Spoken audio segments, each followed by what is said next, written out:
This piece I'm planning to turn into a small bear. It doesn't look much like that yet, but it will. I do sketches first. Now on a complicated piece I'll do quite a few sketches plus have reference photos. Because this is a simple one, I've just done a very simple sketch of what I'm hoping it will turn into. Now the first steps are to cut off some of the chunks that I don't need, which is a big piece here. Now I use this just to make a groove which helps get the saw started. Any tools that will cut wood will also cut soapstone.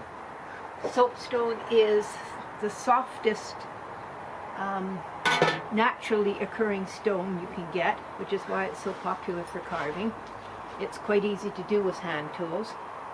It will, because of the minerals in it, it will dull tools quickly, so don't try to cut wood right after you've cut stone with it. I keep separate tools. When I used to do both, I keep separate tools for wood and for stone. Nice thing about stone is the tools don't need to be super sharp. Wood, they absolutely have to be. Stone, you can get away with any old tools that maybe aren't working that well for wood anymore, but you can still get lots of use out of them on stone. Now I also use a lot of files, rasps. You can also use chisels, knives. Like I say, pretty much anything that will cut wood will also cut soapstone. See, the bear's head will go somewhere along here. That will be his head and neck. This is just very rough drawing so that I know actually the head should be more like that. And it'll be cut off short because there's no stone there. And I'll also be cutting off this chunk here and this chunk, and I can do all that by saw, and then I'll get working on the other part.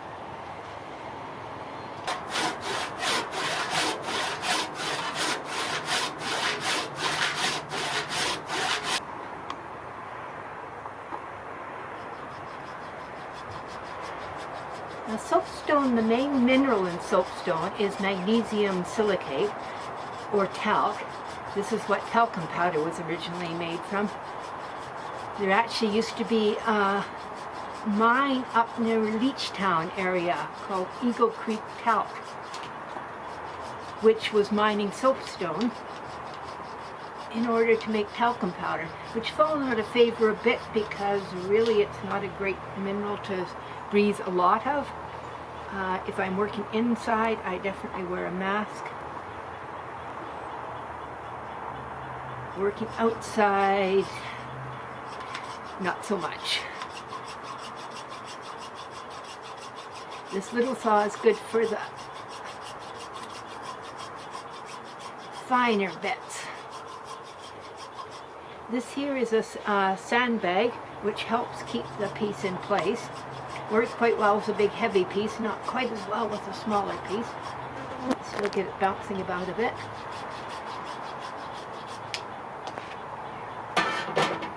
So I've taken the main chunks off. This one came from somewhere in here. Now I'm just at the point of working more with the rasp. Now this one is, I call my killer tool. It's got some major teeth on it, and it's very good for getting a lot off quickly. Gloves are an absolute must. Any kind of gardening gloves or the yellow saw-proof gloves are great. This one, if it slips across your knuckles, and one thing working with tools is assume it's going to slip. Don't assume, oh yeah, it'll be fine. I took off the skin off quite a few knuckles before really convincing myself that I do not use any of the major tools without gloves on. So it's already got a little bit of a bare look to it. You can probably see it a bit clearer than you could when it was rough, but we've got quite a ways to go.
Often around this stage I do sketch in where the feet will go, so that I have, this is very rough of course, just a general idea of what gets taken off and what doesn't.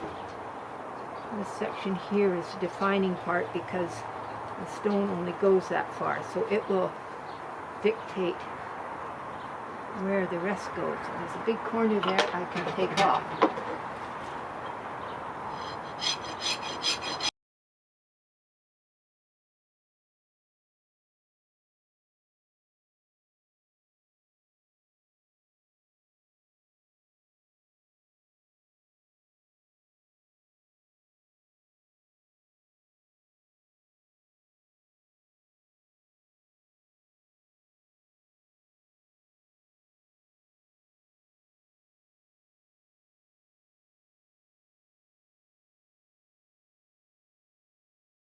Now this file, which is one of my favorites, is a horse hoof file. Now nowadays they use power tools mostly for horses, so it's getting harder to find. It's got one coarse side but still smoother than the one I was using, and then a very fine side here that gives you an almost polished finish.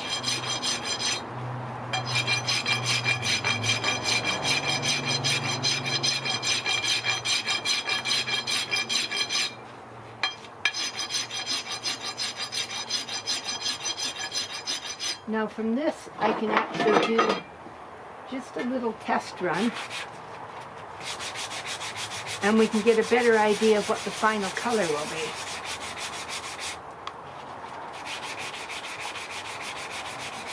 You can use any of the tools for any of the materials for sanding wood. You can also use with this. Final polishing is steel wool. I finish up with, this is an extra fine quadruple zero steel wool.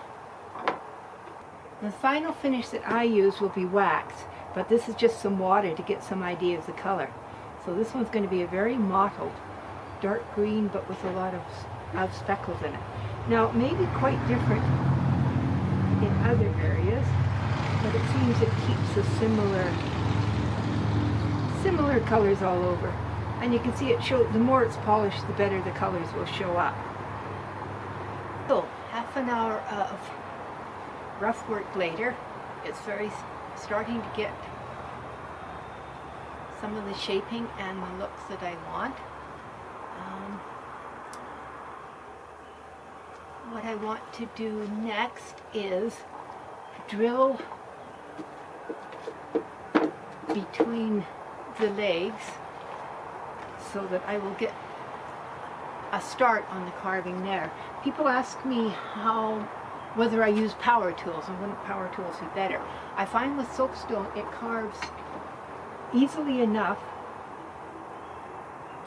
that it's pretty much as fast with hand tools, and it's a lot quieter and less dusty. So for the most part I use hand tools. I use the bandsaw at times to do some rough cutting out, and I will use a drill and so forth on occasion. The other problem with power tools, as well as being noisy and dusty, is you can make mistakes very quickly with them. I'm going to go very carefully with the drilling because it's easy with an irregular shape to get off line and end up drilling into something you don't want. For the same reason, I'm going to drill in from both sides. I cut a little hole with the gouge first, just to make sure that the drill stays where it's supposed to. The reason this is called soapstone is because the magnesium silicate, the talc, makes it very slippery. So tools and everything else will spin off very easily.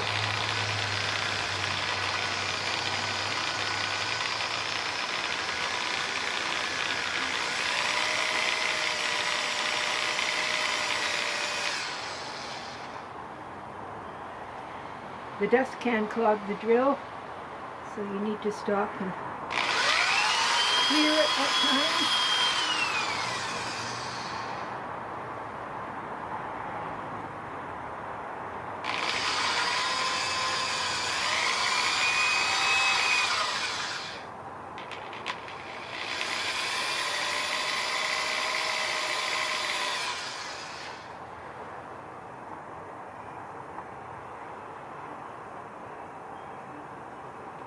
This is just where I pray that I've got the angle right.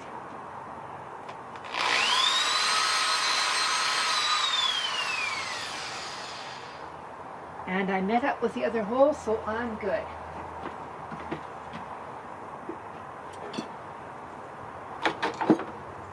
I'm using a round file just to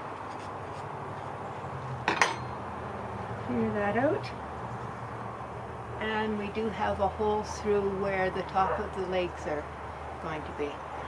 Now the other thing I want to do is, there is a crack right along here. I can see it across here and here. I'll just...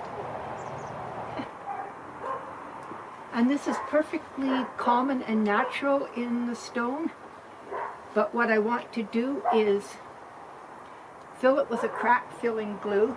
This is a cyanoacrylate glue. There's several different types. This is hot stuff, but there's also Zap and a few others. It's similar to the crazy glue that you can get, but these are a little bit more long-lasting. You can usually get them in places like hobby stores or Lee Valley Tools. Now they will glue your finger to the piece quite nicely, so be aware of that. But if you get the thin version, it will fill in the cracks. I may do this a few times.